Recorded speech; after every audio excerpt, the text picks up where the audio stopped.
The stars shimmered against the vast darkness of space as the small Earth vessel USS Pioneer cruised silently through an unexplored sector. Captain Frank Miller stood on the bridge, his experienced eyes scanning the sensor readings with cautious interest. After 20 years in the United Earth Defense Force, he had developed an instinct for trouble. Right now, that instinct was screaming. "Anything unusual on long-range scans, Lieutenant?" Miller asked, his voice steady despite his concerns. Lieutenant Jack Howard, a young man with sharp features and sharper eyes, frowned at his tactical display. "Nothing concrete, sir. But there's some strange energy fluctuations about 500,000 kilometers to starboard." Miller nodded, running a hand through his graying hair. The Pioneer wasn't built for combat. As a reconnaissance vessel, its job was to observe, record, and report back. If they encountered anything hostile, their only real option was to run. "Communications Officer Green, status report on our transmissions back to Earth?" Samantha Green turned from her console, tucking a strand of blonde hair behind her ear. "All data packets from the past week have been successfully transmitted." "Sir, Earth received and acknowledged our last report 6 hours ago." "Good.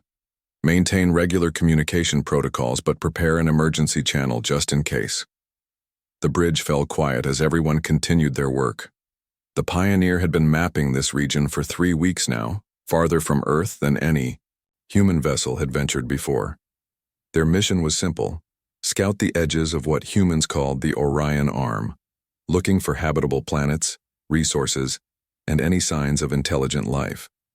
No one expected to actually find that last item so quickly. "Captain," Howard's voice cut through the silence. "Multiple objects just appeared on our scans. They're big, sir, and they're moving fast, directly toward us." Miller leaned forward. "Show me." The main view screen flickered to life, displaying several massive shapes moving in perfect formation. They were sleek, their hulls covered in what looked like overlapping scales of some dark reflective material. The largest was at least 30 times the size of the Pioneer. "Are they artificial?" Miller asked, though he already knew the answer. Dr. Lisa Warren, the ship's chief scientist, nodded slowly. "Those are ships, Captain. Definitely not natural objects." "First contact," someone whispered. Miller straightened his uniform. Humanity had prepared for this moment for generations. "Communications broadcast first contact protocol Alpha. All languages, all frequencies." "Broadcasting, sir," Green confirmed, her fingers flying over her console. Minutes passed with no response. The alien vessels continued their approach now, close enough that details of their strange design were becoming visible. "They're scanning us," Howard reported, his voice tense. "Very powerful scans. They're cutting right through our shields." Miller frowned. Not the friendliest of greetings. "Any response to our broadcasts?" "Nothing, sir." The captain made a decision. "Navigator Martinez, plot us a course out of here. Maximum speed. Let's not assume." His order was cut short as the ship suddenly shuddered violently. Warning lights flashed across every console on the bridge. "We're caught in some kind of energy field," Engineer Alan Boyd shouted from the engineering station. "Our engines are offline." "Weapon systems powering up on the lead vessel," Howard reported, his voice tight with urgency. Miller's mind raced. "Green, emergency transmission to Earth, now. Send everything we have on these ships and our coordinates." Samantha nodded grimly and began the transmission as the rest of the crew braced for whatever was coming. "Message away, sir, but I don't know if—" She was interrupted as her console sparked and went dark. "They're jamming us." The alien ships now surrounded the Pioneer, dwarfing the human vessel. A strange blue light engulfed them and the ship's systems began shutting down one by one. "Captain, they're pulling us toward the largest vessel," Martinez reported, desperately trying to regain control of the navigation systems. Miller stood tall, facing the view screen. "All crew, prepare for boarding. This is not a combat situation. I repeat, this is not a combat situation. We are representatives of Earth, and we will act accordingly." As systems failed throughout the ship, emergency lights bathed the bridge in an eerie red glow. Miller turned to his crew, faces he'd come to know and trust over many missions. Whatever happens next, remember your training. We're making history today. Let's make sure it's the right kind. The ship shuddered again as it was drawn into what appeared to be a massive hangar bay. Through the view screen, they could see strange, armored figures lining up in formation. They look military, Howard observed quietly. Stay calm, Miller ordered. No sudden movements when they come aboard. They didn't have to wait long. A loud hissing sound came from the main airlock, followed by the groan of metal as something forced the doors open despite the lockdown protocols. Tall figures in sleek armor poured onto the ship. They moved with precision that spoke of long experience, securing areas with practiced efficiency. Their helmets concealed any features, but their bodies were clearly humanoid, though taller and more slender than the average human. When they reached the bridge, the crew stood their ground as ordered.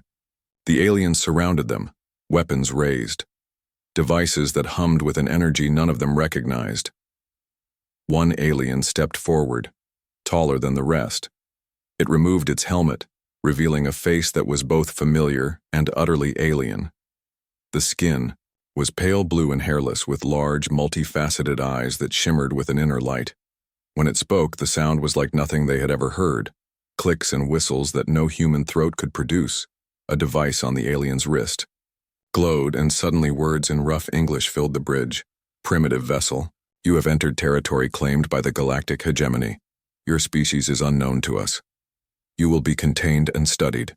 Captain Miller stepped forward, hands open in a universal gesture of peace. I am Captain Frank Miller of the United Earth Defense Force vessel USS Pioneer. We are on a peaceful mission of exploration. We mean no harm, and would welcome. The alien made a sharp gesture, and Miller found himself unable to speak, held in place by some invisible force. Your cooperation is not requested, the alien said. It is required. The crew was efficiently separated and removed from the bridge. As they were led away, Samantha Green caught the captain's eye and gave a barely perceptible nod. The emergency signal had gotten through. Earth knew they were here. Earth knew what had happened. As they were marched through the massive alien vessel, Dr. Warren made mental notes of everything she saw. Lieutenant Howard cataloged their captors' weapons and tactical formations. Engineer Boyd studied the technology around them with careful eyes. Navigator Martinez mapped their path through the enormous ship. None of them spoke. None of them resisted. But all of them observed. Back on Earth, thousands of light years away, an alarm sounded in the headquarters of the United Earth Defense Force. Fleet Admiral Gary Peterson was awakened from a rare moment of sleep. He read the fragmentary message from the Pioneer, saw the images of the alien armada, and closed his eyes briefly. Then he reached for the secure communication panel beside his bed. This is Peterson. Authentication code Alpha Tango 77 Romeo. Initiate Operation Vanguard. This is not a drill. Across Earth's solar system, hidden shipyards suddenly blazed with activity. Vessels that had been constructed in secret over decades began powering up their systems. Crews who had trained for this moment their entire careers rushed to their stations. The aliens who had captured the Pioneer believed they had encountered a primitive species taking its first tentative steps into space. They had no way of knowing that humans never sent their best ships first. They never revealed their true capabilities to the unknown. The Pioneer was just a scout. And now, the fleet was coming. The holding cell was small and bare, with nothing but a hard surface that might generously be called a bed. Jack Howard sat with his back against the wall, eyes closed, but mind racing. It had been 3 days since their capture, based on his internal clock. 3 days of separation from his crew, periodic interrogations, and careful observation. The aliens, who called themselves the Varaxians, clearly thought humans were primitive. Jack intended to let them keep thinking that, though he... Door to his cell slid open with a soft hiss. 2 Varaxian guards entered, their scaled armor gleaming under the harsh lights. Between them stood a slender figure in what appeared to be a scientific outfit rather than military gear. Up, one guard ordered through his translation device. The examiner has questions. Jack stood slowly, making a show of stiffness and fear. He followed them through a series of corridors that he carefully memorized, adding to his mental map of the station. They entered a room filled with strange equipment, screens displaying what looked like human biological data. "Sit," the scientist said, gesturing to a chair in the center of the room. Jack complied, noting the restraints on the armrests that weren't activated. They still didn't consider him a threat. "I am Chief Examiner Velkorian," the alien said. "You will answer my questions truthfully." Jack nodded meekly. "Yes, sir. I'm just a tactical officer. I don't know much." The examiner made a clicking sound that might have been amusement. "Your vessel. It was a military craft, yes?" "Yes, sir, but just a small scouting ship." "And how many such vessels does your Earth possess?" Jack paused, pretending to be nervous. I'm not sure of the exact number. Maybe 30. We're still developing our space fleet." Velkorian made a note on a floating screen. "Your weapon systems were minimal." "Yes, sir. Just defensive measures. We're peaceful explorers." "And yet you have a military rank." Jack shrugged. "Earth combines its exploration and defense forces. It's more efficient for a small operation like ours." The questioning continued. For hours, Jack fed the aliens a careful mixture of truth, lies, and misunderstandings. Yes, Earth had faster-than-light capabilities, but only recently developed. Yes, they had weapon systems, but nothing that could threaten the mighty hegemony. No, they had no allies among the stars. They had only just begun exploring beyond their solar system. All the while, Jack absorbed every detail about his captors. The hierarchy, the technology, the guards' rotation patterns. Everything could be useful. 2 levels below, Dr. Lisa Warren was having a very different experience. The aliens were fascinated by human biology, particularly the adaptability that seemed unique among species they had encountered. "Your cellular regeneration rate is remarkable," said the alien scientist, studying her latest test results. "And your neural plasticity suggests an unusual capacity for learning." Lisa said nothing, watching as they analyzed blood samples and tissue regeneration rates. They spoke freely around her, clearly not considering that she might understand their discussions. But Lisa had always had a gift for languages, and after days of listening to their translator devices, she was beginning to recognize patterns in their natural speech. "The Command Council meeting is scheduled for the next cycle," one scientist said to another. "Admiral Zekthar will present findings on the human vessel. Will they decide on the exploration mission to the human homeworld?" "It seems likely. A small fleet only. The humans pose no significant threat." Lisa kept her expression neutral, but her mind was working rapidly. A planned expedition to Earth. This was critical information that needed to get back home. Somehow. Anywhere. Another section of the station, engineer Alan Boyd was making progress of his own. Left alone in his cell with what the aliens considered primitive tools to keep him occupied, apparently, they thought humans needed constant stimulation. Boyd had been systematically examining the cell's systems. The Varaxians used a crystalline technology for their control systems, something similar to theories Earth scientists had been developing.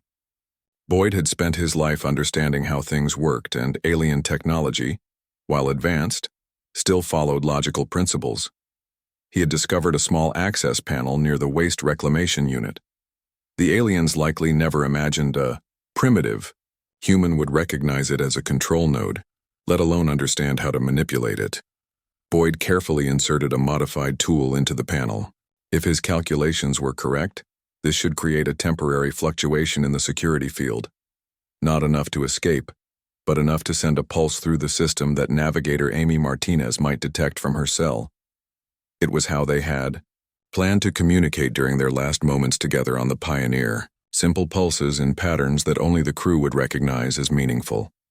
In the command center of the station, Admiral Zekthar reviewed the reports on the human captives with growing satisfaction. These creatures were physically resilient, but technologically primitive. Their ship had offered little resistance, and their weapon systems were almost laughable to the hegemony standards. "The human homeworld, Earth they call it, appears to be ripe for expansion," he said to his officers. Their technology suggests they've only recently achieved interstellar travel. They will have no defense against even a modest fleet. A junior officer approached with a data crystal. Admiral, the xenobiologist Dr. Thazalok requests your attention on a matter regarding the humans. Zekthar took the crystal with annoyance. Another concern from our cautious doctor? What is it this time?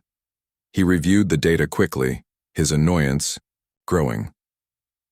Dr. Thazalok had prepared a lengthy analysis suggesting that human cognitive patterns showed unusual adaptability and problem-solving capabilities that might indicate hidden potential.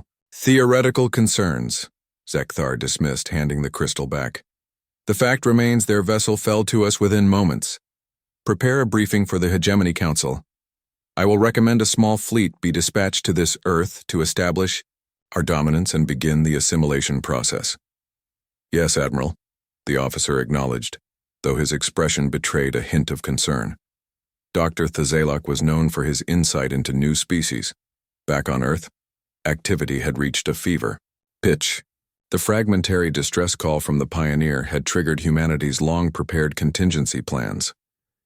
Deep within a mountain complex in North America, Fleet Admiral Gary Peterson stood before a room filled with ship commanders, each face grim with determination. Ladies and gentlemen, Peterson began, his voice echoing in the silent chamber. For decades, we have prepared for this moment. First contact has occurred, but not as we hoped. The Pioneer has been taken by what appears to be a hostile force, calling itself the Galactic Hegemony. He activated a holographic display showing the alien vessels captured in the Pioneer's final transmission. Captain Miller and his crew are prisoners, but they are also our eyes behind enemy lines.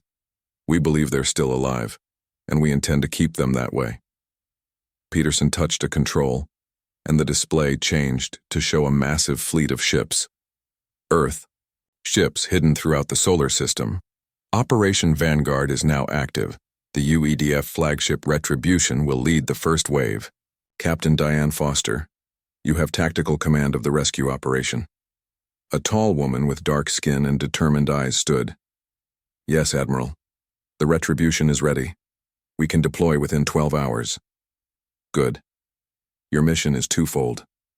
Rescue our people and make it abundantly clear to this hegemony that humanity is not to be trifled with. Peterson looked around the room. We have hidden our true capabilities for precisely this scenario. These aliens believe they've captured a primitive scout ship. They have no idea what's coming for them. As the meeting concluded, Peterson moved to a private communication terminal. A message was waiting. The Pioneer's communication officer, Samantha Green, had managed to establish a quantum entanglement connection through a hidden device the aliens had not detected. The message was brief but crucial. Hegemony planning Earth expedition. Crew gathering intel.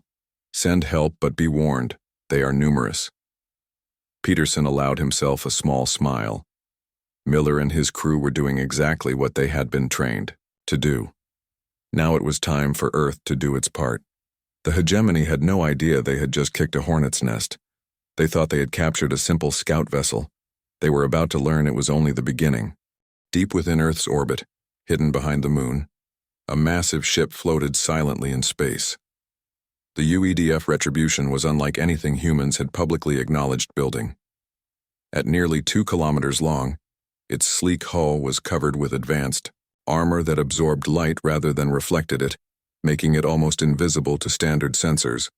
On the bridge, Captain Diane Foster stood with her hands clasped behind her back, watching as her crew prepared for humanity's first interstellar war mission. She was 45 years old, with short gray-streaked hair and eyes that had seen enough combat on Earth to know what was coming.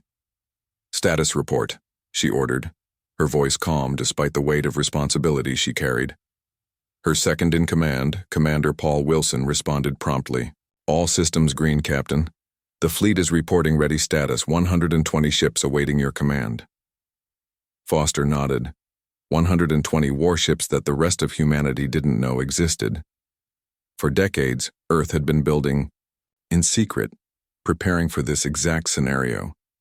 Resources that could have gone to solving problems on Earth had instead been funneled into creating a fleet capable of defending the planet from exactly the kind of threat they now faced. Communications, patch me through to Admiral Peterson. A moment later, the Admiral's face appeared on the main screen. Captain Foster, I take it you're ready to proceed. Yes, sir. The fleet is prepared to move out on your order. Peterson's expression was grim. We've received additional communications from the Pioneer crew. The alien force, this galactic hegemony, is preparing to send ships to Earth. We need to intercept them before they reach our solar system and demonstrate that humanity is not the easy target they believe us to be. Understood, sir. And the rescue operation proceeds as planned. Your primary mission is to recover our people. Your secondary mission is to make it abundantly clear that attacking Earth would be a costly mistake. Foster allowed herself a small smile. That should not be difficult, sir. Good hunting, Captain. Earth is counting on you. The screen went dark and Foster turned to her crew. You heard the Admiral. Let's go get our people back. Navigation, set course for the coordinates provided by the Pioneer. Weapons, bring all systems online but keep them powered down until my command. We want to surprise them. As orders echoed. Across the bridge, Foster sat in her command chair and touched a control panel. All ships, this is Captain Foster. Today we make history. Today humanity shows the galaxy that we will not be conquered, we will not be subjugated, and we will never abandon our own. Prepare for quantum displacement jump in 5 minutes. Foster out. Throughout the massive ship, crew members moved with purpose. Unlike the aliens who had captured the Pioneer, humans had been preparing for war for thousands of years.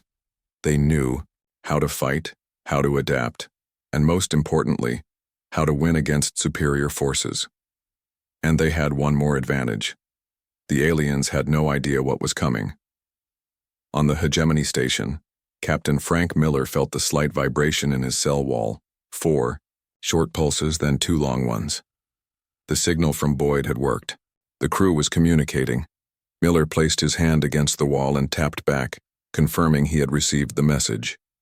Their plan was moving forward. After days of careful observation and information gathering, it was time to act. The door to his cell slid open, and 2 guards entered. The Admiral wishes to speak with you, one said through its translator. Miller nodded and stood, allowing himself to be led through the station's corridors. This was unexpected, but potentially useful. Any direct contact with the alien leadership was an opportunity to gather more intelligence. They brought him to a large chamber dominated by viewing screens and what appeared to be a 3-dimensional map of the nearby sector of space. Admiral Zekthar stood at the center, his tall, blue-skinned form imposing even from across the room. Human, the Admiral said as Miller was brought before him.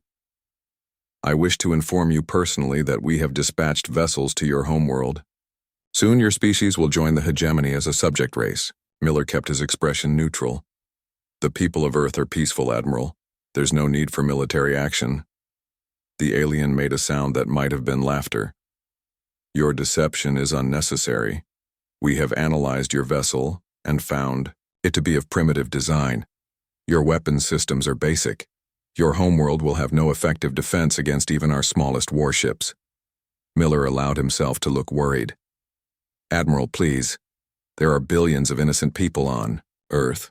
They will be treated fairly as long as they accept hegemony rule, Zekthar said dismissively. Your species has potential as a labor force.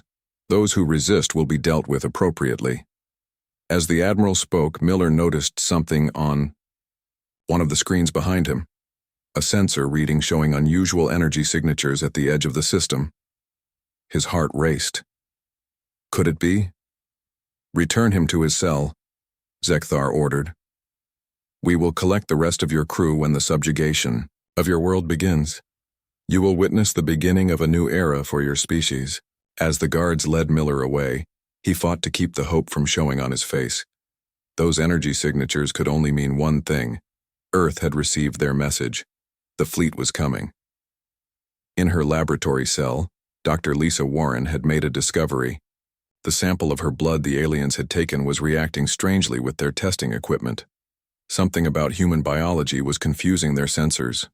She watched as the alien scientists argued among themselves, their clicks and whistles. becoming more agitated. Their translation devices were off, but Lisa had learned enough of their language to understand the basics. They were concerned about human immune systems, specifically how quickly they adapted to new pathogens. One scientist seemed particularly worried that humans might be resistant to their standard control methods. A loud alarm suddenly blared throughout the station. The scientists rushed to a communication panel, and Lisa strained to hear their conversation. Her blood ran cold at what she managed to translate: multiple unknown vessels and massive energy signatures not in the database. The Earth fleet had arrived. In the engineering section, Alan Boyd felt the change in the station's power systems immediately. Emergency protocols were activating, drawing power from non-essential systems, including the security fields in the Yaum detention area. This was their chance. He quickly accessed the panel he had been secretly modifying and sent a surge through the system, overloading the already strained security network. His cell door's lock failed with a soft click. Boyd pushed it open carefully, checking for guards. The corridor was empty, the aliens too busy responding to whatever emergency had triggered the alarms. He moved quickly to the next cell, where he knew Navigator Amy Martinez was being held. Within minutes, he had her door open as well. "What's happening?" she whispered as they moved through the corridor. "I'm not sure," Boyd replied, "but I think our ride is here." On the bridge of the Retribution, Captain Foster watched as the fleet emerged from quantum displacement, appearing seemingly out of nowhere just outside the Hegemony Station's sensor range. "All ships accounted for, Captain," reported her tactical officer. "No detection from enemy forces yet." Foster nodded. "Good. Deploy Scout Group Alpha to locate the Pioneer crew. Battle Groups 1 through 5, move into Formation Delta. We'll advance slowly and give them time to notice us." Her lips curved into a slight smile. "Let's make sure they get a good look at what they're dealing with before we make our demands." As the Earth fleet moved into position, sensors began picking up increased activity from the Hegemony Station and the small number of ships docked there. "They've spotted us, Captain," the tactical officer reported. "They're powering up weapons and shields." "Hold position," Foster ordered. "Open a channel. Let's introduce ourselves." The communication officer worked his console. "Channel open, Captain."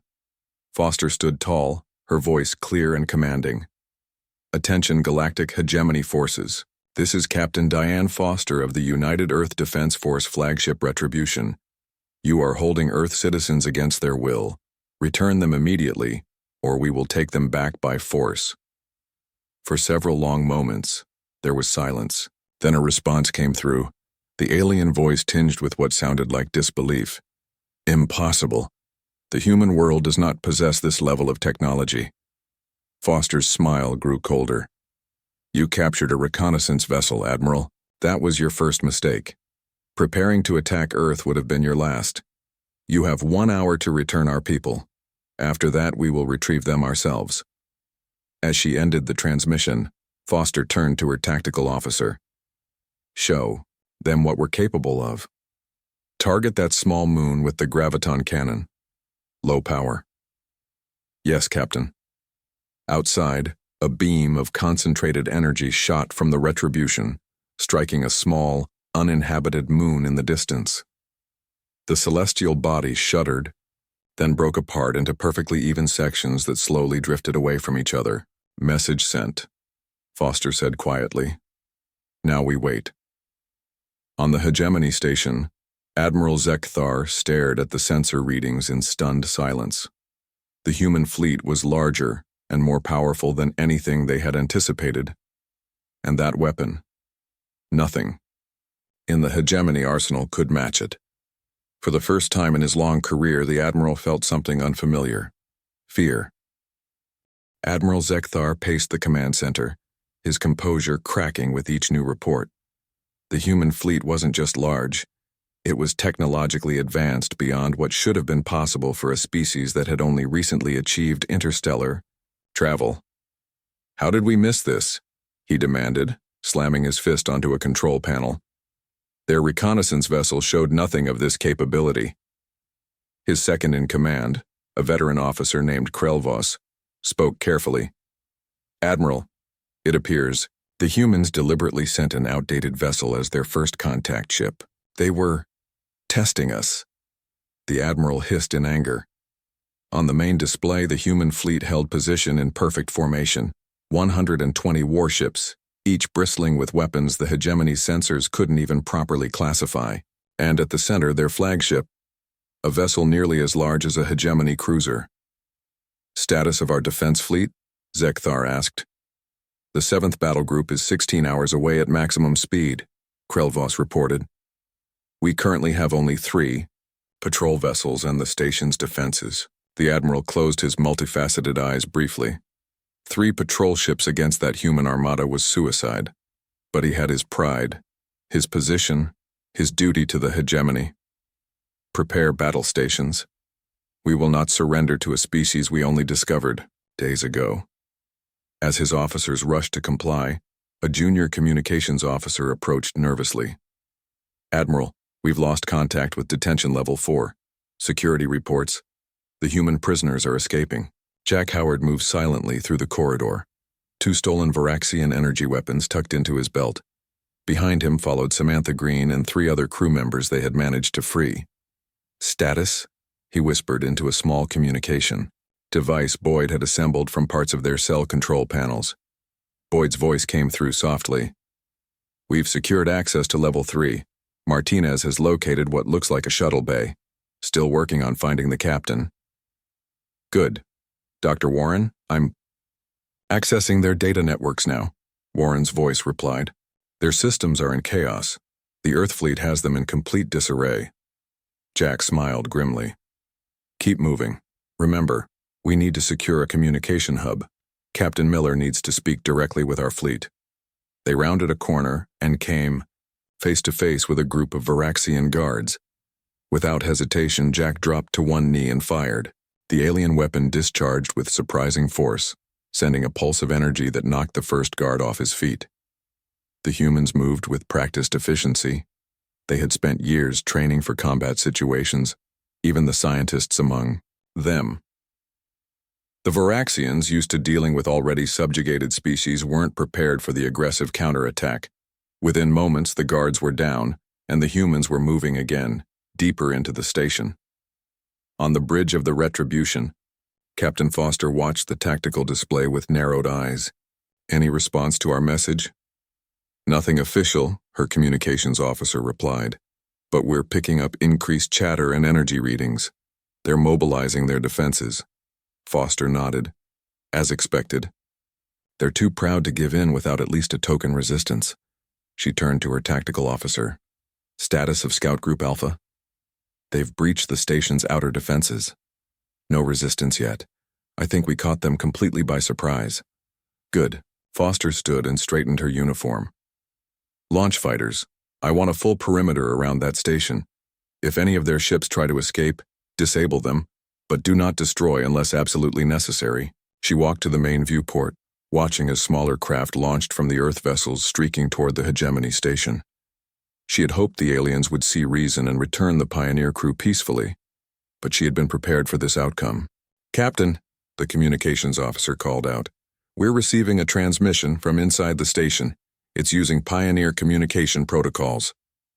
Foster spun around. Put it through. The screen flickered, showing a human face. Lieutenant. Howard, looking bruised but determined. Retribution, this is Lieutenant Howard of the USS Pioneer. We've broken out and secured a communication hub. Captain Miller is leading another group to the main hangar.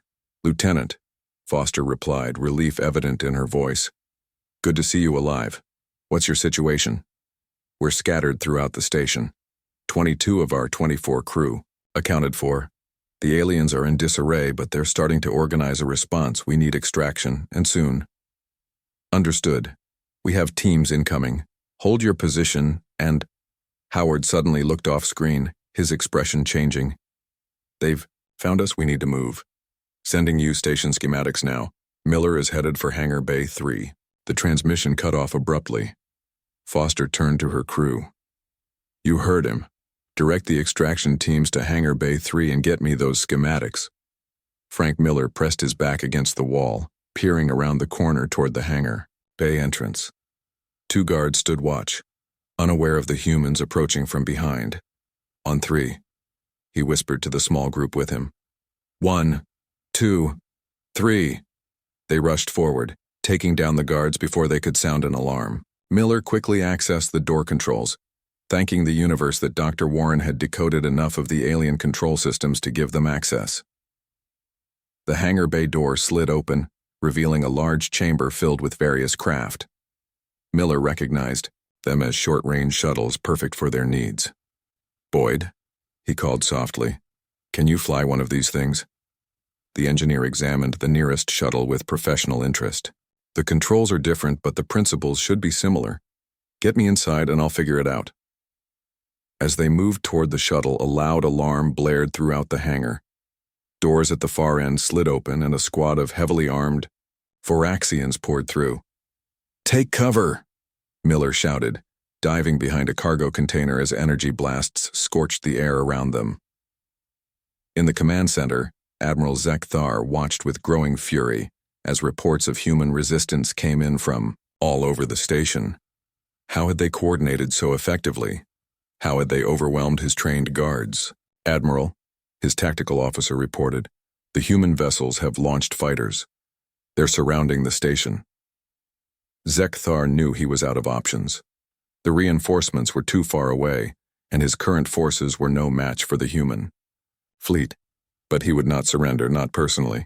"Prepare my shuttle," he ordered, "and send all available forces to Hangar Bay 3. The human captain is trying to escape with his crew. I will deal with him myself." In Earth orbit, Fleet Admiral Peterson watched the live feed from the Retribution with grim satisfaction. The operation was proceeding as planned.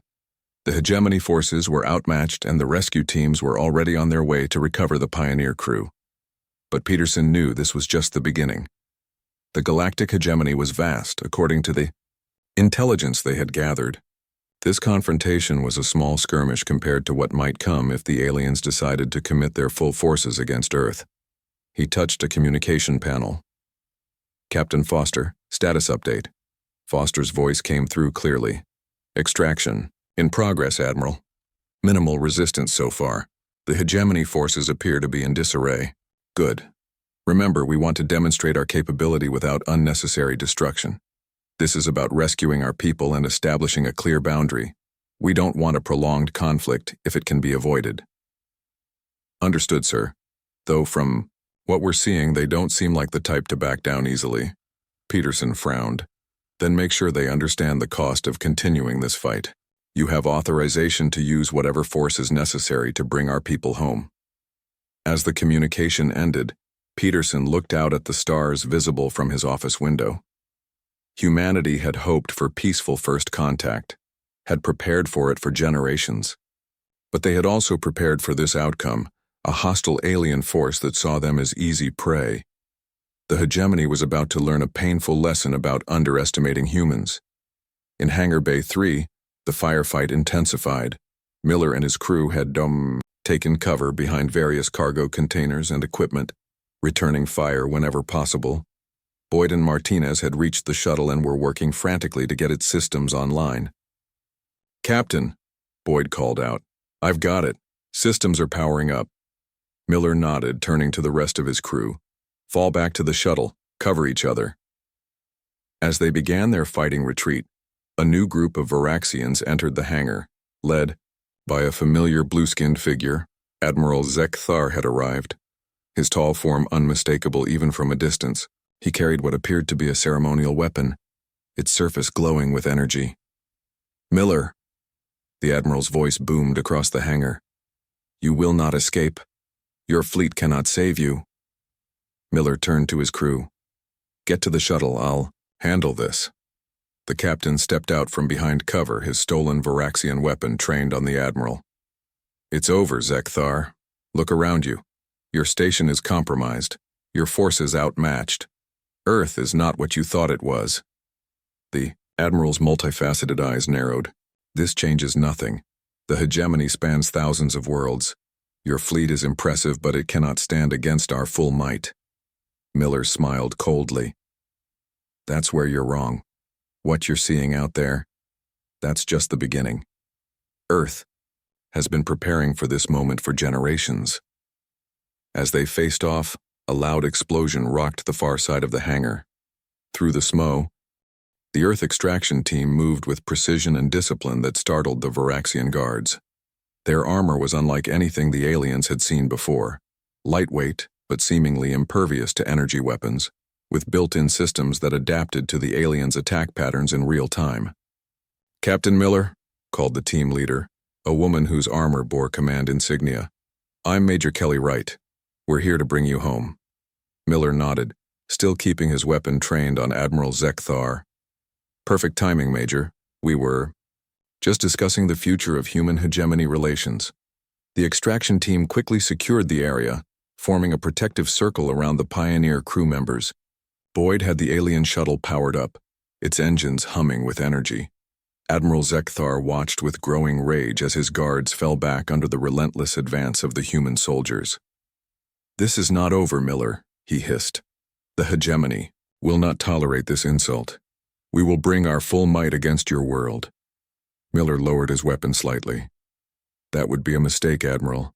What you're seeing is just a small fraction of Earth's defensive capability. We've been preparing for this moment for generations, not because we wanted war, but because we expected it."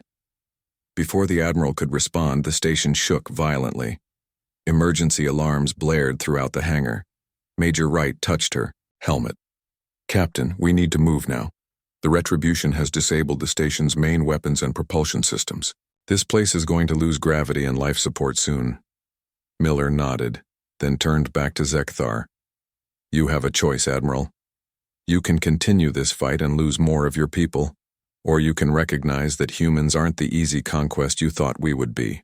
For a moment, the Admiral seemed ready to attack despite the overwhelming odds. Then slowly he lowered his weapon. "This confrontation is postponed, human. But the Hegemony Council will hear of this, and they will not be as reasonable as I am." Miller backed toward the extraction team. "Tell your council that Earth is open to peaceful relations, but we will not be subjugated. Remember what you saw here today." As the humans boarded the shuttles, both their own and the commandeered alien craft, Admiral Zekthar watched with burning eyes. His career was likely over after this failure, but he had learned something valuable about these humans. They were not what the hegemony was used to dealing with. They were something new and dangerous. The shuttle streaked away from the disabled hegemony station, escorted by Earth fighter craft. Inside the lead shuttle, Captain Miller sat beside Major E. Wright, watching through a viewport as they approached the Earth fleet. "Quite a sight, isn't it?" Wright said, nodding toward the massive ships. Miller nodded, still processing the scale of what he was seeing. "All this time, I knew Earth was preparing, but this Operation Vanguard has been in development for 50 years, Wright explained. "Ever since our first deep space probes detected alien transmissions, we hoped for peace but prepared for war." As they approached the Retribution, Miller was struck by its size and design. Unlike the bulky hegemony vessels, Earth ships were sleek and angular, designed for speed and maneuverability as well as firepower. "Captain Foster is waiting to debrief you," Wright continued. "Your crew performed exceptionally, sir. The intelligence you gathered will be invaluable." Miller smiled tiredly. "They're the best, each one of them." The shuttle docked smoothly in one of the Retribution's massive hangar bays. As the Pioneer crew disembarked, they were greeted by medical teams and an honor guard. At the center stood Captain Diane Foster, her uniform crisp and her expression respectful. "Captain Miller," she said, extending her hand. "Welcome aboard the Retribution. Earth has been waiting for your return." Miller shook her hand firmly. "Thank you, Captain. I see Earth has been busy while we were away." Foster smiled. "Very busy, and thanks to the data your communications officer managed to transmit, we'll be even better prepared for what comes next." 3 days later, a formal meeting took place aboard the Retribution. The hegemony had sent representatives, not Admiral Zekthar, who had been recalled, but a diplomatic team led by a senior member of their council. The human delegation included Captains Miller and Foster, Fleet Admiral Peterson, who had arrived from Earth, and Dr. Lisa Warren, whose insights into hegemony biology and technology had proven invaluable. The alien diplomat, who introduced himself as High Counselor Venzara, was clearly uncomfortable with the situation. The Hegemony Council has reviewed the events at Outpost 7, he began formally. While we maintain that your vessel violated our sovereign territory, we acknowledge that certain misunderstandings occurred. Admiral Peterson nodded politely. Misunderstandings indeed, such as your assumption that humans would be an easy conquest. The counselor's blue skin darkened slightly. The hegemony does not seek conquest, merely expansion and incorporation of new species into our collective. Without their consent, Miller added quietly. Venzara ignored the comment.